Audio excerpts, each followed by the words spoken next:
Muy buenas noches, bienvenidos a Semana Sostenible en vivo, feliz viernes. Hoy tenemos de invitados a una nueva generación, pues son jóvenes, digamos, más jóvenes que la gente. Hoy últimamente he tenido mucha cana de periodistas ambientales que están teniendo tremendo impacto en la opinión pública y en la forma que se están contando las historias y las noticias sobre medio ambiente en el país.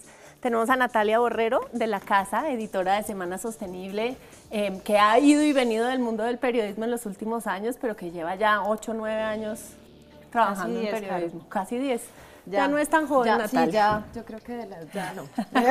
Tenemos a Sergio Silva, que es periodista de la Fuente Medioambiental en El Espectador, y a Tatiana Pardo, reciente ganadora del periodismo Amway, del Premio de Periodismo Ambiental de Amway. Felicitaciones, Tatiana. Gracias, Carolina, muchas gracias. Y periodista del Tiempo. Hoy queremos hablar un poco de la percepción que tienen estas personas que están constantemente cubriendo los temas ambientales sobre lo que fue el legado de Santos, los retos que tiene el actual gobierno y sobre todo la forma en que el periodismo ambiental va o no impactando el comportamiento y la política ambiental en el país. Bienvenidos todos. Empecemos entonces con el legado de Santos. Tatiana, ¿cuál es su percepción sobre ese legado? ¿Es positivo en temas ambientales? ¿Cómo lo vio? Bueno, yo el principal legado que veo ahí y que también de hecho en conversaciones con los expertos ambientalistas de Colombia pues hemos llegado también como a la misma conclusión, y el que yo más rescato como legado ha sido el de áreas protegidas. Definitivamente dejar casi que el 15% de todo el territorio nacional protegido, con 13 humedales Ramsar, tenemos 59 parques nacionales, tenemos 36 complejos de páramos delimitados, falta uno. Eso ha sido, digamos, un gran paso hacia adelante en la medida en que con esto pues ya se puede, por lo menos por instancias internacionales, como en el caso de Ramsar, proteger áreas protegidas muy estratégicas para el país, pero también para las comunidades locales. Sin embargo, ahí también veo que el presupuesto con el que queda este nuevo gobierno pues dificulta precisamente cumplir con la gestión de esas áreas protegidas. Tenemos más de 31 millones de hectáreas protegidas, pero con un presupuesto paupérrimo para precisamente gestionarlas, protegerlas y que no quede en el papel, digo yo. De acuerdo. Eso es por el positivo. Ahorita vuelvo con el negativo. Sergio. No, Carolina, yo creo que aquí en la mesa todos coincidimos en lo que dice Tatiana. Yo creo que el principal legado es esa protección de esas áreas que deja el gobierno de Juan Manuel Santos, que es muy valioso, igual deja muchos retos. Incluso entre esos mismos parques nacionales naturales, la gente que está viviendo, cómo hacer turismo sostenible al interior de esas áreas, pero yo creo que hay un consenso en que ese es el principal legado de Juan Manuel Santos, y sin duda hay otros puntos que me parecen valiosos. Hay intentos por disminuir la utilización del mercurio, hace unos meses el COMPES para reducir la contaminación del aire, para mejorar la calidad del aire. Entonces yo creo que son puntos que son valiosos y que hay que destacar, pero sin duda las áreas protegidas lidera ese top de buenas prácticas del gobierno de Juan Manuel Santos. Aquí me voy a ir echando al agua, Natalia, con mi próxima columna, construyendo sobre lo que dicen sus compañeros de panel, y es que en ciertos sentidos los temas ambientales, como muchos otros, parecen haber sido un poco nominales en el gobierno de Santos, es decir, se declaran las áreas protegidas, pero no se aumentan los funcionarios de parques, bueno, aunque al final se descongeló el presupuesto para nombrar nuevas personas. ¿Estaría usted de acuerdo en ese punto? Pues yo los escuchaba y sin duda, como Tatiana y Sergio dicen, el tema de áreas protegidas es un tema a destacar, pero también creo que abre un reto muy, muy interesante. Cuando uno habla con expertos como Ernesto Gull, por ejemplo, lo plantean, y se amplía el Chiribiquete, por ejemplo, que también fue pues como una cosa que fue noticia y sonó un montón por su declaratoria como patrimonio mundial, bla, bla, bla, pero al mismo tiempo queda en el aire qué va a pasar, o sea, si no hay plata, cómo se van a hacer esos planes de manejo de esas áreas protegidas. Sí, se delimitan los páramos, pero ¿qué va a pasar con la gente de los páramos? Entonces yo estoy absolutamente de acuerdo con que todo fue muy nominal, fue muy norma, firmemos, chuchuchú, rapidito, saquemos, antes del 7 de agosto firmemos como esas declaratorias, esas ampliaciones, pero yo creo que a Duque le queda un poco una tarea bien grande que va a ser ¿qué va a pasar con eso? O sea, aterricemos esto, o sea, se amplía Chiribiquete y muchos hablan de que en el momento en el que se empiezan, ni siquiera lo han declarado, ya empieza la colonización hacia Chiribiquete a ir deforestando, pues, que es uno de los retos también más importantes que va a tener el actual gobierno. Me deja encaminada mi siguiente pregunta precisamente, y creo que todos se van a ir por el lado de deforestación, pero en todo caso, ¿cuáles creen ustedes que son esos temas más urgentes en términos ambientales con los que inicia la administración de Iván Duque, y cómo creen que le están, digamos, tiene un ministerio ya adelantado en nombramientos y demás, ¿cómo creen que los van a enfrentar? Empiezo por Sergio. Bueno, no, sin duda, para responder la primera parte de la pregunta, la deforestación, yo creo que coincidimos en que es uno de los retos esenciales que tiene el gobierno de Duque, pero para hacerle frente a esa deforestación yo creo que tienen un reto esencial y es lograr enlazar el trabajo de todos los ministerios, que es algo que es muy difícil de lograr y que no se pudo lograr como con tanta evidencia en el gobierno de Juan Manuel Santos, para frenar la deforestación, para frenar el mercurio, para frenar los problemas de deforestación relacionados con la frontera agrícola. Necesitan trabajo con el Ministerio de Agricultura, con el Ministerio de Defensa, con las Fuerzas Armadas. Entonces yo creo que hay un trabajo pendiente de tarea, de labor entre los ministerios, que trabajen unidos y que le apunten todos a un mismo sentido. Lo mismo con el fracking, el Ministerio de Minas, el Ministerio de Ambiente. Entonces yo creo que lo ideal sería que dispararan todos hacia un mismo sentido, que le apuntaran todos hacia un mismo fin.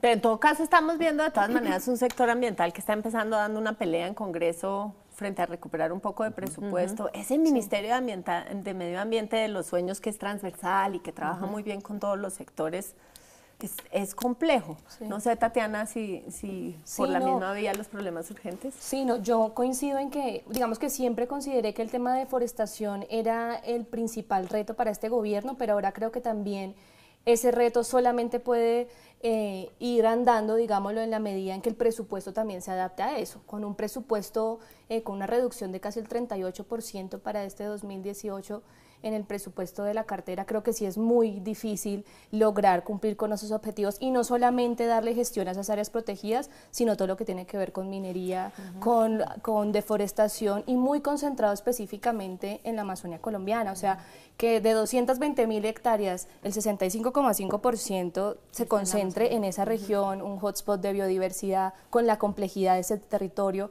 con los grupos indígenas que habitan además ese bosque. ¿Qué alternativas económicas le vas a dar a la gente que lo habita?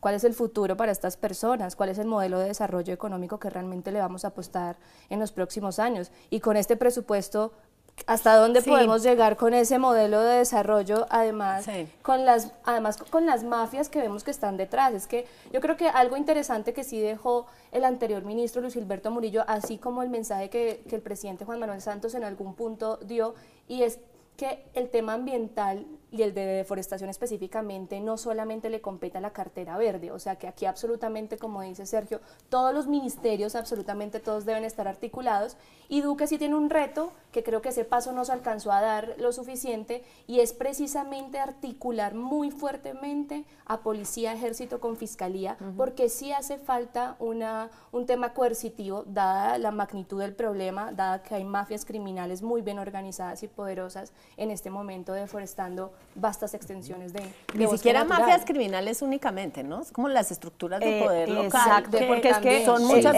lo que yo estaba pensando también un poco es que, sí, claramente la deforestación es como lo que llama más la atención, pero desde como yo no sé, yo lo he ido viendo, es que la deforestación es consecuencia de un montón de cosas que están pasando detrás, que golpean a claramente otras carteras.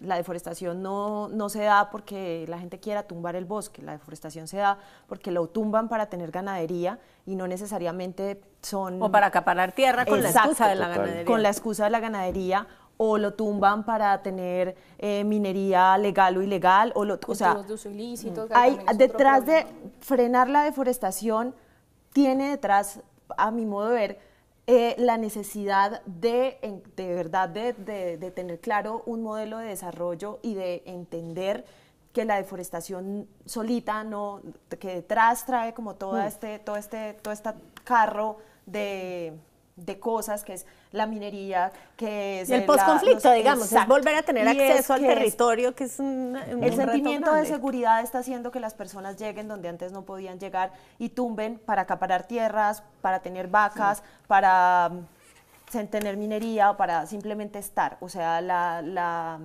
marginal de la selva, sí, la marginal de la selva, por ejemplo, es eso, o sea, es listo, vamos a tener infraestructura, entonces eso genera esos sentimientos de, pues, no sé, uno va al Caguán, uno va, y eso es lo que encuentra, y eso es lo que el colono que sí lleva, o el campesino que lleva ahí muchos años, ha evidenciado. O sea, más allá de las grandes mafias, también son grandes terratenientes que están entrando a las zonas, y claramente se necesita una articulación. Yo sé que quisiéramos ese Ministerio de Medio Ambiente que transversalice todo el resto de carteras, pero es que si no se da, al menos en un punto como es ese, la deforestación no va a poder parar. No, y yo estoy metiéndome como si fuera panelista, pero yo creo que Ricardo Lozano está relativamente bien equipado para hacer ese diálogo transversal, porque desde el IDEAM, desde la ANDI, digamos que lleva muchos años haciéndolo. No sé, ¿qué les pareció ese nombramiento? No, yo creo que es, digamos, frente a los otros nombramientos de los anteriores ministros, yo creo que es una buena noticia, digamos, alguien técnico muy cercano al sector que conoce como en detalle cuáles son las problemáticas. Entonces yo creo que por lo general hay un consenso de que es un buen nombramiento, hay unas expectativas muy altas. De hecho, ayer estaba viendo que se reunió con un grupo grande de ambientalistas, con Carrizosa, con los Rodríguez, sabios. con los sabios, tal cual. Entonces yo creo que hay unas expectativas muy altas y eso me parece muy valioso. Toca ver cómo juega con el presupuesto, cómo juega con la articulación con los otros sectores, con los otros ministerios.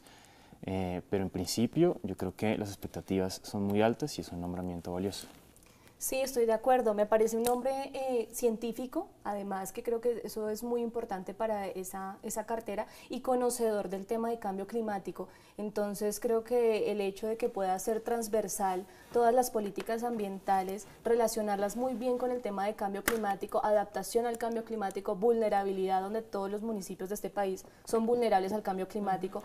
Creo que lo poco que he conversado con él me ha dado una sensación de que el tema de cambio climático va a ser transversal en su política, y no solo eso, sino que además él estuvo detrás de todas las alertas tempranas de deforestación, así que deforestación también es un tema muy importante para él, y está muy dispuesto a la articulación institucional y muy dispuesto también a trabajar desde territorio, dando alternativas económicas a las comunidades locales, que me parece esencial, o si no, esto no va para ningún lado, creo yo. Y ha salido a decir en estos días, por ejemplo, que la participación va a ser como el hilo conductor de toda la política ambiental de su proceso, que Natalia es algo en lo que ha trabajado bastante, los temas de participación y de comunidad para la protección ambiental efectiva. Yo ahí paso a la siguiente pregunta, que me parece muy importante con ustedes que tienen más salida, digamos, a hablar de temas ambientales en el territorio. ¿Cómo ven esa diferencia? Desde Bogotá percibimos unas prioridades ambientales, calidad del aire. Anoche hubo un escándalo porque tumbaron 3 árboles en la 82 a las 3 de la mañana. Tenemos como una visión un poco provincial del medio ambiente en Bogotá, que muchas veces se ve reflejada en las prioridades ambientales del gobierno, porque somos todavía muy centralistas. ¿Cuál es su percepción de la distancia entre cómo vive la gente los problemas ambientales en las regiones? Estoy generalizando también, pueden ustedes particularizar de acuerdo con las regiones enormemente diversas del país, pero hay mucha distancia. ¿Es uno de los retos ese acercamiento entre el territorio y el gobierno, Natalia? Yo creo que sí hay distancia, y yo creo que justamente cuando me alejé del periodismo y estuve en el lado de las organizaciones, ese poder estar construyendo con ellos o entendiendo con ellos, con la misma comunidad de ese territorio, sí le hace ver pues como a uno que uno, la información también tiene que descentralizarla un poquito, y que una cosa es hablarle a las personas que viven en la ciudad y otra cosa es hablarle a las personas que viven en las áreas rurales o apartadas de Colombia, y que claramente los problemas como ellos los ven son distintos, ¿sí? Para nosotros aquí hablamos de 220.000 hectáreas de bosque deforestado, pero cuando uno está en la Amazonía y habla con ellos, claramente entienden el problema, pero también muchos, cuando no se trata de terratenientes, cuando no se trata de una forma ilegal de tumbar el bosque, sino de una forma de subsistencia, porque tampoco tienen otra posibilidad, o cuando quieren apostarle, por ejemplo, en el Pacífico, a vivir de los productos que la misma selva les proporcione, como el naidí, en fin, pero encuentran barreras, por ejemplo, de acceso al mercado, porque sus comunidades están absolutamente alejadas y mientras por el río, exacto. Entonces no quisiera decir que son dos Colombias, pero yo creo que son como 45. Exacto, o sea, es verdad que la gestión ambiental debe partir de esos territorios y debe partir de la necesidad particular que tiene cada uno de esos territorios, que en muchos casos tiene que ver y golpea completamente con temas, por ejemplo, de infraestructura, con temas de seguridad, con temas incluso culturales. Ayer, por ejemplo, estaba leyendo un libro. Voy a hacer propaganda para la próxima edición de Semana Sostenible, que vamos a tener un artículo y pues una mirada étnica, y entonces estaba leyendo una cosa de la etnia Kuna, que estuvo sitiada por mucho tiempo pues por los grupos al margen de la ley en el Urabá, y terminaron desplazándose a Panamá, y entonces uno de los capítulos del libro que estaba leyendo se llamaba como Bosque o Comida, y entonces ahí es cuando uno empieza a entender que es muy fácil juzgar desde la ciudad, y que es muy fácil desde la ciudad también proponer políticas para detener la deforestación, para negocios verdes. En algún momento, con todo este tema también del posconflicto y de potencializar esos emprendimientos que vienen a partir del cacao, el naidita, y yo preguntaba, ajá, ¿y de verdad han hecho un estudio lo suficientemente juicioso para saber si antes de que saquen el naidí no se va a morir, no se va a podrir? O sea, yo creo que hay como muchas cosas que hay que analizarse desde la región, y que es un reto también para el gobierno nacional articularse con los gobiernos locales. Sí, y entender la complejidad, la complejidad del país en el que estamos. Que es uno de los temas a los que quiero llegar. ¿La misma percepción del territorio? No, sin duda, yo estoy de acuerdo con Natalia y contigo. Somos una Colombia completamente dividida, donde hay percepciones completamente distintas. Son muy diferentes lo que pensamos aquí en el centro, lo que piensan en las comunidades, y yo lo resumo con un ejemplo. Hace unos meses estuve un buen tiempo en Río Quito, en Chocó, una hora de Quibdó, donde es un territorio completamente minero, que ha trabajado el oro ancestral, la minería ancestral por mucho tiempo, y nosotros desde aquí, desde el centro, los juzgamos a esos mineros muy duro.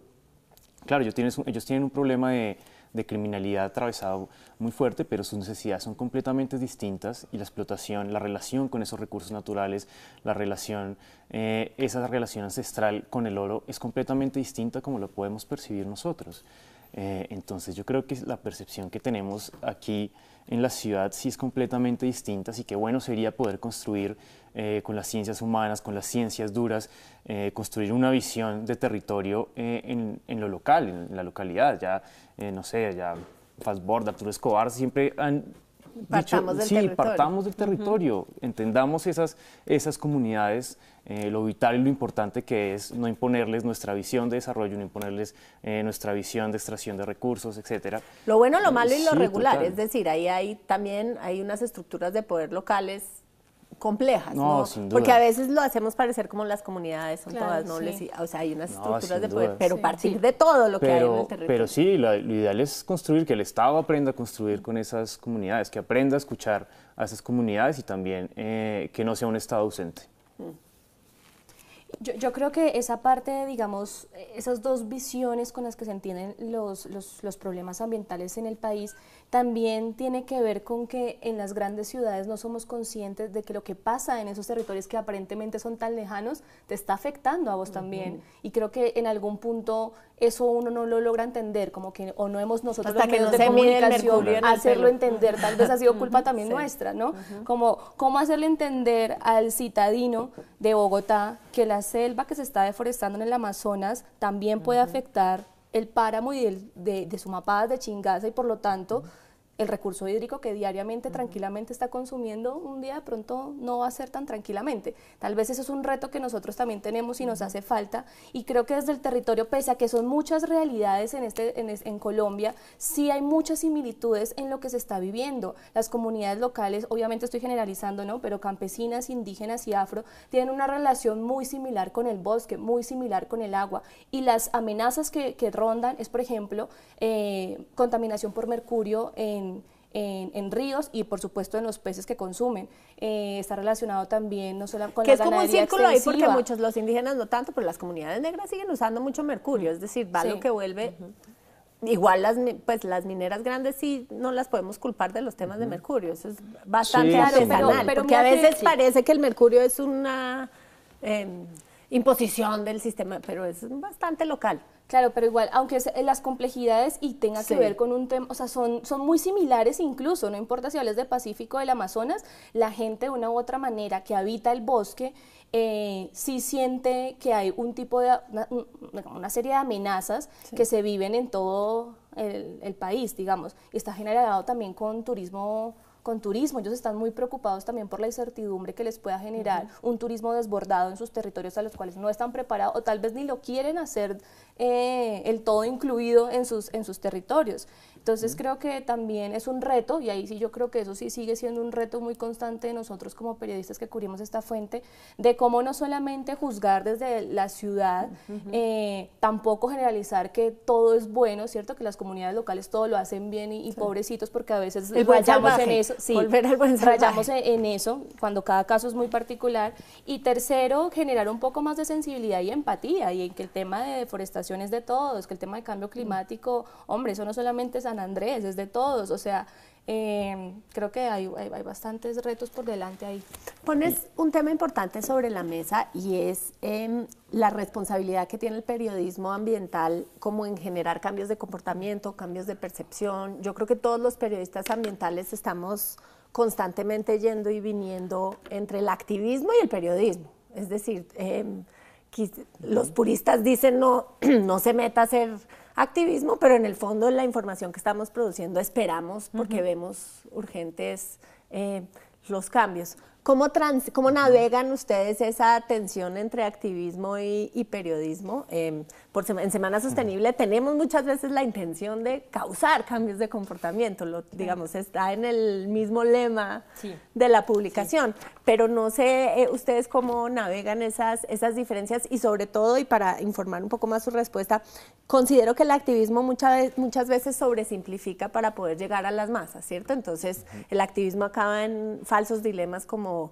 oro o agua, petróleo o vida, minería y muerte, porque es más fácil. Claro. Entonces, ¿cómo navegan esas aguas? Empiezo por Natalia. Pues pucha, Caro. Y además tengo aquí enfrente el logo que dice ideas que se vuelven acciones. Entonces, como que claro, ay, verdad, ese es el lema de Semana Sostenible. Yo creo que sí, yo creo que desde que partimos en un consejo editorial a proponer temas, todos tenemos adentro una intención clara de generar algo, de generar alguna acción. Y pues, aunque hablemos de objetividad, muchas veces sí está mediada por una subjetividad y por una percepción personal que cada uno desde su individualidad maneja. O sea, es como si yo me caso con la idea de oro o agua, entonces muchas veces esa es la forma de hacerlo. Yo he ido pensando un poco y tal vez porque en la última organización donde trabajé justamente lo que buscábamos era generar cambios de comportamiento y pensábamos mucho en eso, ¿no? En cómo bajar la información, en cómo bajarla... Hacer digerible. Exacto, en cómo bajarla para que la gente del común pueda entender qué es el cambio climático y pueda entender que lo que pasa en la Amazonía le afecta.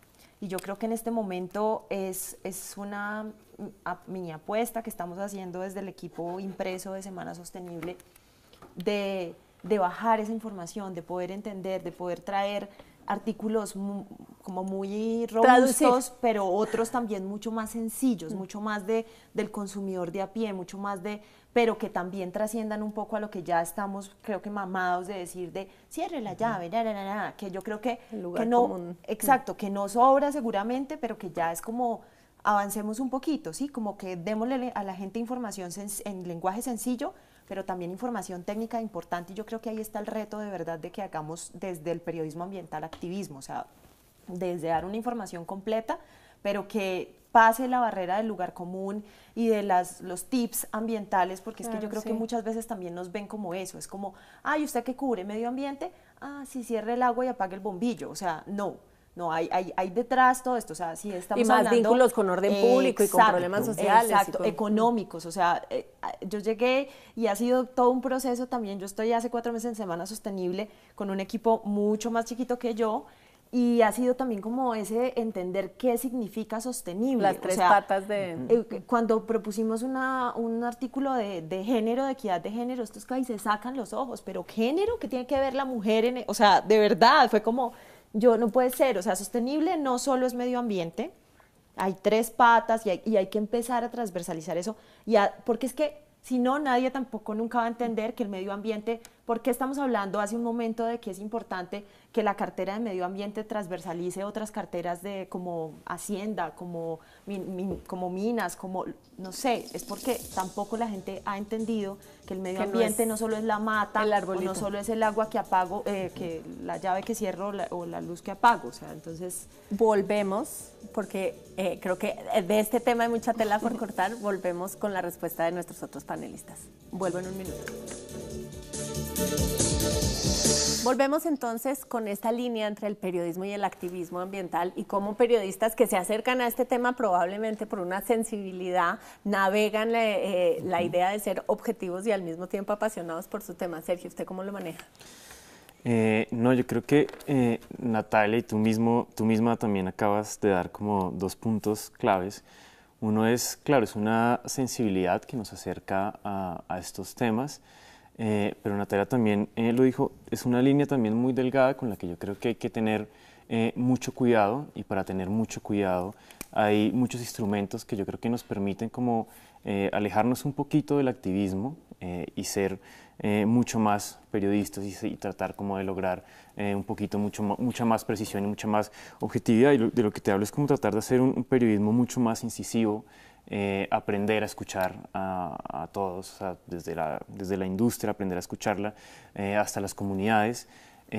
Y también, Natalia ya lo decía, yo creo que un gran reto es entender esas complejidades económicas también que se esconden detrás de todos los problemas ambientales.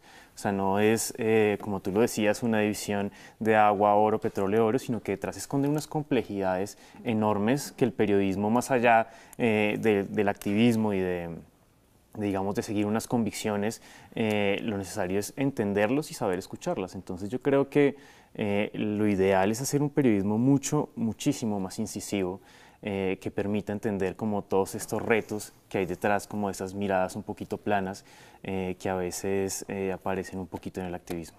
De acuerdo.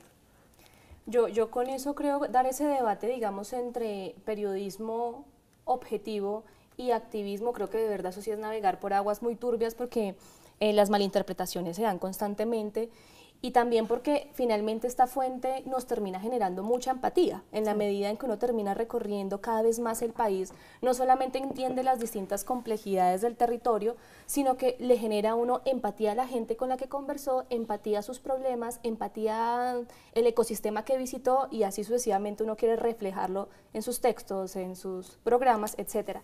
Entonces, yo sí creo que es muy difícil desprender al periodista del ser humano también que hay detrás, que siente que de pronto ese poder que tiene a través de los medios de comunicación puede también aterrizarlo defendiendo ciertas causas sociales o ambientales, pero también creo que es una línea tan delgada que nuestra función, o por lo menos una responsabilidad que sí deberíamos tener, es intentar hacer un periodismo que, como decía Natalia, tiene que entender que el lector en este caso es inteligente, o sea, que nuestro periodismo no puede quedarse en el tip de no uses el pitillo, sino que ese discurso de que es que la gente no lee, la gente no le interesan los temas, ya creo que está de verdad muy mandado a recoger, y sí debemos concentrarnos en a ver cuál es el siguiente paso a dar. Y el siguiente paso para mí es que hacer entender también que el tema ambiental no es solo ambiental, sino empezar nosotros a navegar también las aguas de la economía, de la agricultura, de la cultura, y que la gente comprenda que esto es todo un caldero lleno de cosas que al final van por una misma vía o terminan en una misma vía. Tatiana toca un tema que me parece clave, ya le doy su punto, pero el periodismo en Colombia muchas veces es percibido como periodismo elitista. Ustedes trabajan en 3 medios que ciertamente tienen una enorme reputación, pero también vienen de grupos económicos, grupos familiares importantes, muy cercanos tanto a la clase política como a la clase económica. ¿Creen ustedes, y en su experiencia se encuentran gente por la calle, el premio, no sé, los tíos, los primos, ¿creen ustedes que el periodismo que estamos haciendo desde estos grandes medios realmente se está acercando a la gente, lo que siempre llamamos la gente de a pie, que yo no sé quién no es de a pie, pero sí, a la clase media colombiana, o sienten todavía que el consumo de medios está muy elitizado? ¿Cómo lo ven? Y empiezo por Natalia, que se quedó con una postdata de la pregunta Postdata de la pasada. pregunta anterior. No, es que Tatiana me hizo pensar en algo, y es que yo creo que cubrir la fuente de medio ambiente es un reto de verdad muy grande, que implica sobre todo ir al territorio. O sea, yo creo que no es una fuente que uno puede cubrir desde el escritorio. O sea, uno no puede hablar de lo que está pasando en el Pacífico o en el Amazonas haciendo llamadas a lugares donde ni siquiera entra la señal. O sea, sí. Y yo creo que ahí también, como que esas historias que uno... Y por eso es caro, que ahorita entramos al tema, porque no es un periodismo barato de hacer. Entonces, como que yo sí creo que nos falta acercarnos a las regiones, y ahí lo empato como con esta pregunta. O sea, yo no creo, por ejemplo, que Semana Sostenible, que es el medio que yo represento, esté permeando o llegando a... Exacto. Yo creo que llegará a las ciudades capital y ahí se queda. Entonces, yo creo que sí falta desde estos medios nacionales bajar un poquito más, o tal vez extenderse a partir de alianzas con medios regionales. Yo creo que en la región hay muy buen talento, pero creo que hay muy poca gente que sabe el tema, que sabe cubrir esta fuente. O sea, yo creo que mucha gente, muchos periodistas, sin el ánimo pues de ofender a nadie, pero no pueden tampoco hacer su trabajo lo suficientemente bien como quisieran, porque tampoco hay una comprensión real de qué es cambio climático, de qué es un gas efecto invernadero, porque hay demasiada tecnicidad también que no se ha podido digerir, y que por eso es muy difícil conectarlo con, qué sé yo, cómo es que el cambio climático, una noticia que salió hace como en estos días, del dióxido de carbono, cómo está afectando los nutrientes de los vegetales. Eso, o que nos estamos volviendo más bobos por la contaminación del aire. Esa es mi noticia favorita. Eso golpea todo el tiempo a todos, nos golpea a todos, no importa el nivel social o dónde vivamos, o sea, nos golpea a todos, pero si no sabemos qué es dióxido de carbono, ¿cómo yo le explico a la gente de dónde viene, cómo se genera? O sea, es como que yo sí creo que hay como una ruptura ahí un poco entre nosotros quienes estamos aquí en Bogotá, y bueno, a veces tenemos la posibilidad de ir a región, que me parece súper importante a la hora de escribir y de contar una historia, pero yo también creo que falta un poco de formación en el tema medioambiental, y entender que no solamente es ambiental, sino que toca otros temas. Exacto, o sea, como... ¿Ustedes qué tan frecuentemente la fuente o la persona con la que hablan conocen su trabajo en el periódico o leen el periódico?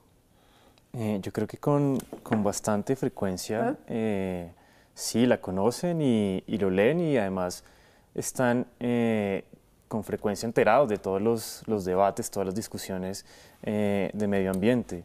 Pero además, para contestar también tu primera pregunta, yo creo que poco a poco se ha construido también en todos los periódicos y en todos los medios, como una necesidad de hablar sobre estas problemáticas ambientales. El mejor ejemplo es que estamos acá 4 personas en televisión hablando sobre temas ambientales, sobre los retos del siguiente gobierno. Sobre 2 veces por semana últimamente. 2 veces por semana. Muy bien, algo está pasando bueno. Total, entonces es una herencia que se ha construido, que antes no estaba presente y antes no estaba en la agenda mediática, y ahora ya han asumido también las banderas, programas de televisión, noticieros muy importantes, y yo creo que poco a poco se ha ido construyendo y ha ido atravesándose y colándosele al periodismo político, al periodismo judicial y al periodismo deportivo, que antes era el que predominaba en las páginas, pero yo creo que es algo que se ha construido y se ha fortalecido sin duda. Sí, yo creo que hay un reto ahí también que yo creo que todavía nos hace falta dar más pasos fuertes, y es que incluso dentro de los mismos medios de comunicación y consejos de redacción se entienda la importancia de nuestros temas. Creo que todavía hace falta andar mucho camino por ahí, entender que esto no es solamente el arbolito y el pajarito y ya, sino que detrás hay unas complejidades y que nuestros temas realmente son transversales y están apoyando a construir una Colombia muy distinta, y por algo estamos acá. Somos una generación muy joven también, muy consciente de lo que se avecina y de lo que ya está ocurriendo, y creo que ese mensaje toca seguir persistiendo un poco en los consejos de redacción, en los editores, que esto de verdad va mucho más allá de un pajarito, como me han dicho en varias oportunidades. ¿Usted y sus arbolitos y sus pajaritos? Sí, otro arbolito.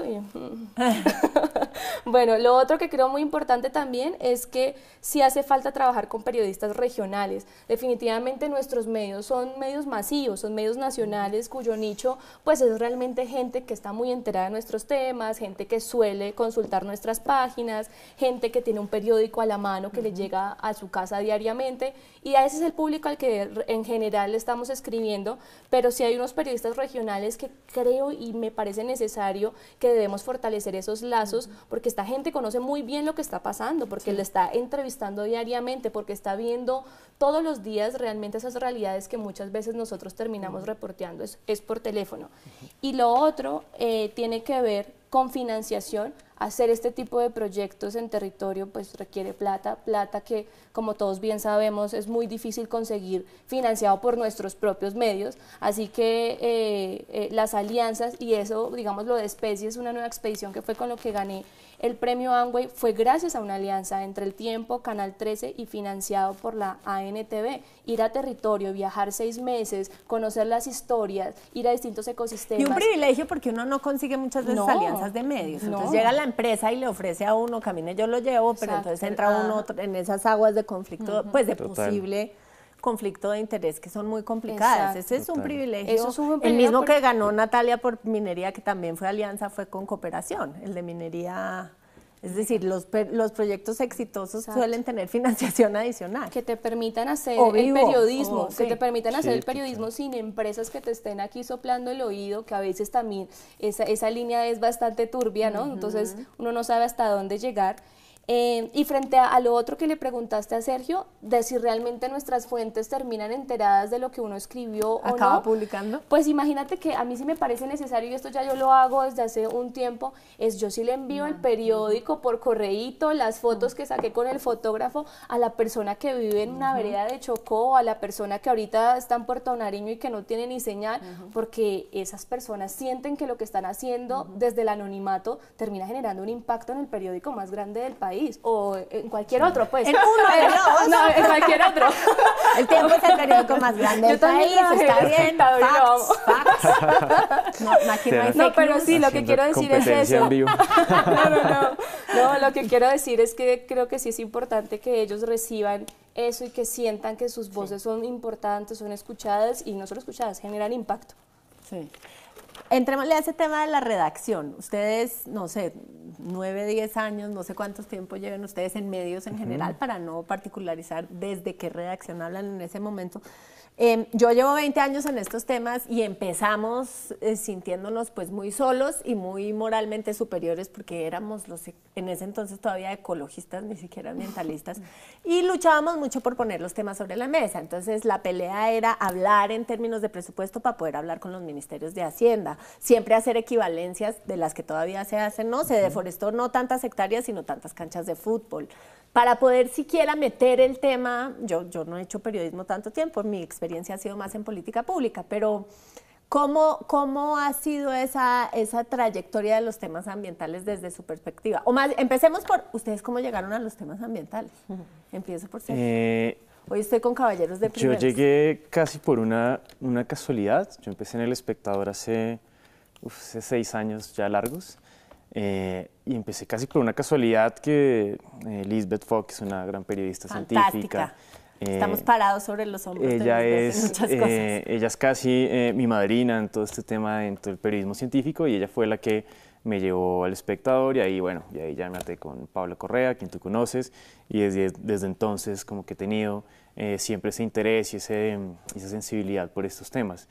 Entonces, en ese transcurso, para responder tu pregunta, por lo menos en el espectador, yo siempre he visto, tenemos las puertas abiertas a tratar estos temas ambientales. Yo siento que por lo menos cuando yo empecé era un abanderado de las discusiones ambientales que se estaban dando en torno a la minería, en torno a los hidrocarburos, en torno a las discusiones que se daban en territorio.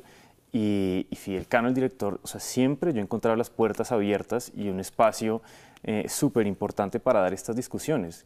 Y además con todos los compañeros, Tatiana también trabajó con nosotros, como que todos los que han llegado a ese sitio a tratar de entender estas complejidades, siempre llegan con una sensibilidad y muy dispuestos como a escuchar desde la ciencia, desde las comunidades, qué es lo que esconde, cuáles son las realidades que esconden esas complejidades. Entonces, por lo menos en el espectador, yo siempre he encontrado esas puertas siempre muy abiertas.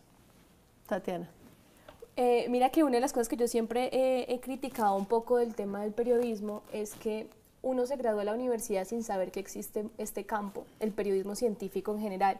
¿Por qué? Porque las universidades tampoco son tan fuertes precisamente en dictar clases durante toda la carrera en temas ambientales o científicos. Así que yo empecé en El Espectador también y yo no sabía que existía una sección que cubría medio ambiente, ciencia. Esto para mí era bastante nuevo. Y empecé cubriendo temas de medio ambiente, especialmente de agua, de ríos, del río Bogotá, de toda la sentencia que obliga a descontaminar el río. Y hay que tener un cierto tipo de sensibilidad para seguir enamorándose y seguir comprometiéndose y sobre todo respetando esta fuente.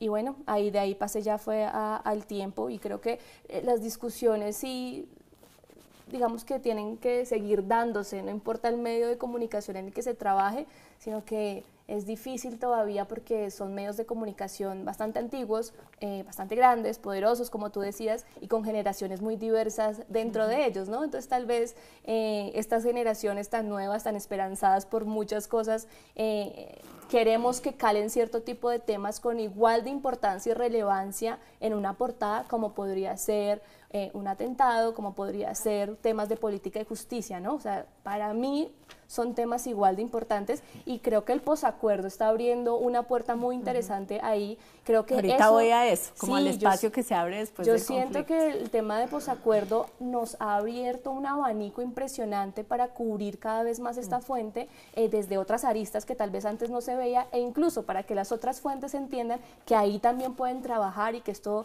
realmente es de todos, es una red de todos. Sí. Que ahí en primeras planas, yo quiero reconocer públicamente al Espectador porque están sacando casi una por semana, o sea, los temas ambientales en El Espectador están realmente pegando. No solo pegando, sino encabezando, que no Sí. es fácil, o sea, Sí. que siempre haya una nota de medio ambiente ya no causa sorpresa, Sí. pero que con tanta frecuencia encabece el medio, pues es notable. Natalia, la lucha por la redacción, es que ustedes tienen redacción propia, entonces es diferente, ¿no? Pero fue un camino, o sea, Sí. cuando yo comencé yo escribía de todo y la verdad medio ambiente no era pues como que yo, nada, pasaron un par de años y corría el año 2010 y era el año internacional de la biodiversidad. Entonces hubo como un consejo para que lleváramos ideas de hacer especiales. Entonces eran semana a semana. Semana a semana, Sí. ni siquiera existía Semana Sostenible. O sea, yo estaba en la Nació el año redacción de después. Semana y entonces había que llevar ideas y entonces pues a mí me pareció una nota, yo, ¿qué? ¿Cómo así? Colombia, el segundo país con mayor biodiversidad. Pájaros, ranas, ¡Ay, es el año de la árboles! biodiversidad! Y entonces me pegué la sollada y llegué a proponerlo y pues no les quiero contar la cara que me hicieron, o sea, ni siquiera sabían decir biodiversidad, era como que, ¿Qué es eso? ¿qué? Y viene la pregunta de ¿quién patrocina eso? Pues, ¿a quién le importa patrocinar un especial de pájaros que en ese entonces era ¿qué? El bagre rayado del Magdalena que se estaba extinguiendo y yo no sé qué, y entonces claro, era como, ¿quién le importa? Entonces fue como, pff. Pero así la vida es que se cayeron unas páginas y habían como 7 páginas y me dijeron, todavía tiene Tínelas. eso de los animalitos. ¿De esos bichos? Ay, meta eso ahí que, pues, métalo.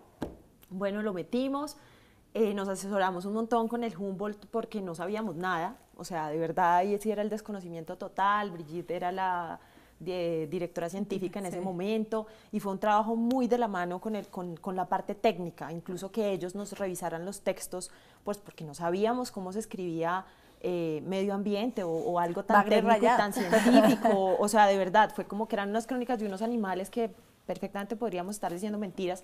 Entonces por eso quisimos como que tuviera toda esa rigurosidad, nos ganamos un premio con ese especial, y ahí como que fue, ay, a la gente le importa que se mueran, que no hayan bagres para comer, pues, o que, entonces como que ahí ya empezó un camino. Luego llega María López con la idea de Semana Sostenible, muy desde lo empresarial en su momento, o sea, muy desde la gestión que las empresas estaban haciendo por la responsabilidad social, donde pues obviamente cabía lo social y lo ambiental también, y luego pues se llega a la marca Semana Sostenible, que abre un camino, y yo creo que también marca como una postura frente a muchos medios de tener un medio especializado en el tema. Son los únicos sobrevivientes, ¿no? En impreso, especializado. Sí. Yo ahí llego a un tema adicional que a mí me parece súper interesante. Yo siento que los periodistas colombianos, por 50 años de conflicto, en generalización basta, se sienten muy cómodos con los temas de conflicto, ¿cierto? Es como una chaquetica mullida que uno Sí, se pone y sin se duda. siente abrigadito, y a veces salir de los temas de conflicto, pues lo experimenté más en Semana, que es el único medio en el que he trabajado, pero sí hay una atracción natural de comodidad. Cuando yo toco aquí temas de conflicto, tengo mucho más, digamos, recepción en los periodistas, porque es un tema escabroso, terrible, sufrido, pero cómodo porque estamos acostumbrados. El posacuerdo trae consigo esta apertura de espacios para otros temas, ya no hay suficiente siempre en conflicto para estar. ¿Ustedes sienten que eso es lo que está abriendo muchas de las puertas? ¿Cómo es esa ecuación entre el interés del público y el espacio que se va abriendo en los medios para temas no guerra? ¿Arranco? Sí, te estoy dejando al primero Duro, siempre, duro. pero puedes decir, no, ya no me pongo tan tierna, ya pues. No, yo creo que es representa una gran oportunidad para adentrarse en estos nuevos terrenos, en estos nuevos territorios que desconocíamos, para hacer, digamos, también ha representado una gran oportunidad para los biólogos que hacen trabajos de campo, para hacer sus trabajos en términos de conteo de biodiversidad. Y sin duda es una gran oportunidad que yo creo que tenemos que hacerla como quizás de una manera un poco más creativa. Yo no tengo la respuesta de cuál debe ser el camino correcto para llegarle a más gente, digamos, de todas las oportunidades que abre el posacuerdo, pero sí deben haber muchas más alternativas que nos permitan como encontrar nuevas historias que contarle a la gente. Hay muchas historias que están escondidas atrás.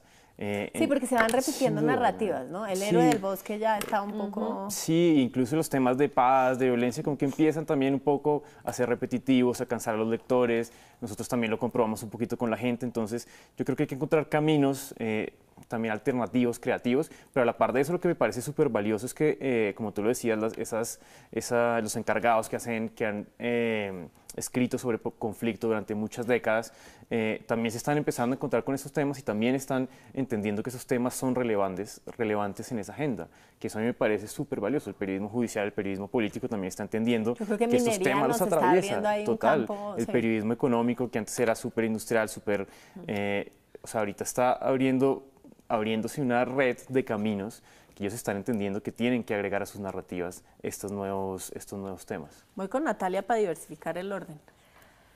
No, yo estaba aquí escuchando a Sergio y pensando que efectivamente pues Colombia está pasando por otro momento. O sea, es otro momento en la historia de Colombia donde se abre un reto muy grande para nosotros como periodistas, porque yo creo que, por lo menos estaba recordando cuando yo estaba en la universidad, yo quería ser periodista de guerra, de conflicto, yo quería estar allá. Todos, ¿no? Yo creo que o sea, para ser periodista, no, y de verdad, yo creo que sigue la percepción que los periodistas de verdad son los de conflicto, o sea, los que se han ido a sentar con el frente. Yo no sé si ustedes lo comparten, pero creo que sí hay como esa jerarquía en la que todavía ponerse el antibalas es el... Claro, y el helicóptero, y entonces como que Y yo creo que cuando, o por lo menos a mí me pasó, o sea, cuando yo me encontré con este tema de medio ambiente tan maravilloso que no solo es el árbol, sino es la gente, es como que fue redescubrir también una cosa que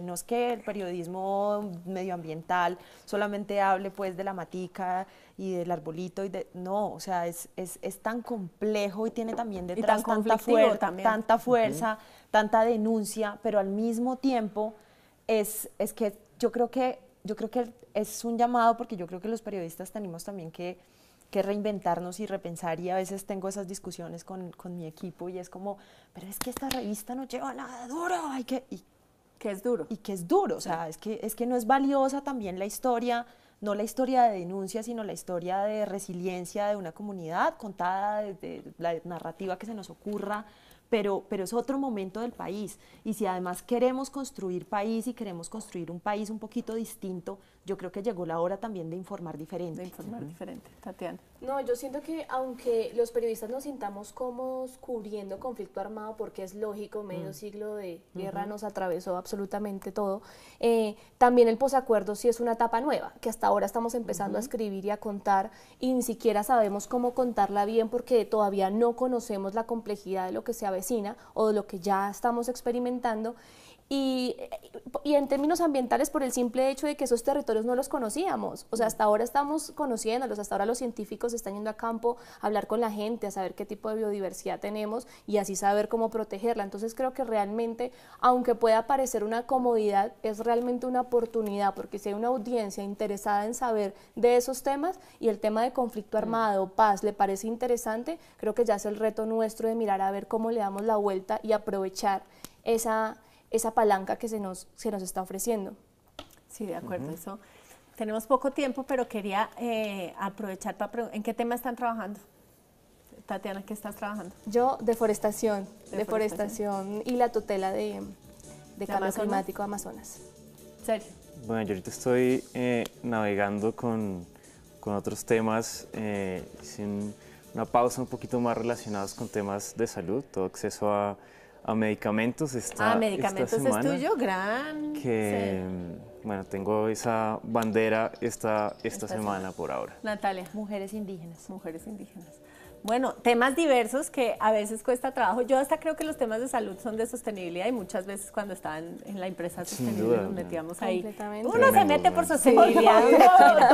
Muchísimas gracias. Estén pendientes de estos periodistas, voces jóvenes que claramente están enseñándonos a conocer el país de manera diferente. Yo les seguiré la pista y cuando quieran, esta es su casa.